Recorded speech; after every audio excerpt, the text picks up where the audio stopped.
Okay, the very first factor to be studied is intensity of light versus current. What is that? Intensity of light versus current.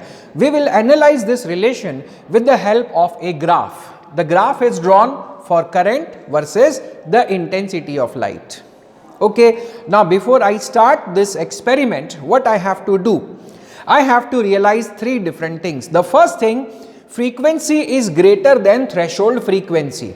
Means the frequency of light that is coming from the source, it should be more than the threshold frequency, because you know, less than threshold frequency, no photoelectric emission will take place. So you have to keep it over threshold frequency and you should not change it.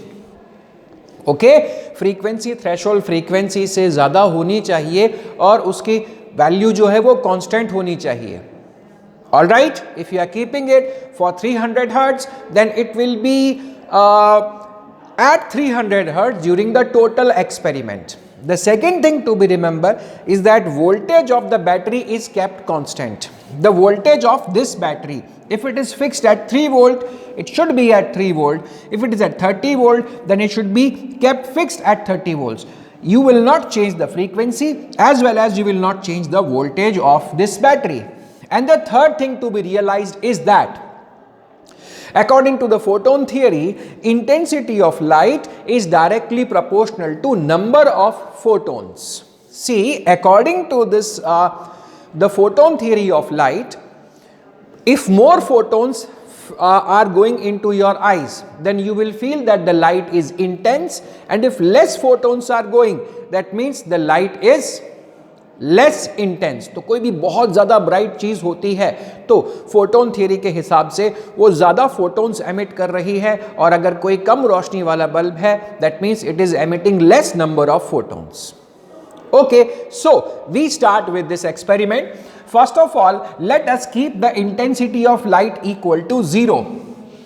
बीच में क्या किया? Blockage लगा दिया. So no light is going in the window, no light is reaching the emitter, and no electrons are emitted. If no electrons are emitted, what will be the value of current? It will be 0. So when the intensity is 0, the current will be 0. Now increase the intensity of light.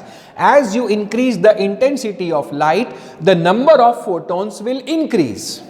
Okay, now suppose 10 photons are going to the emitter. Okay, and there are 3 electrons that are emitted. Okay, intensity of light you have made from 0 to 10, number of photons emitted will be 3. Clear? Plot this point. Intensity increases, current also increases. Now increase the intensity from 10 to 20. Instead of 3 photons or 3 electrons, 6 electrons will be emitted, and intensity increase हुई, current भी increase हो गया. Again आप intensity of light को increase करते जाओ, the current will keep on increasing like this, and when you join all these points, what do you get is a straight line. Okay, so what is the relation between current and intensity of light? They have a linear relation. Plus you also have to remember that when the intensity of light is 0, the current in the circuit will also be equal to 0.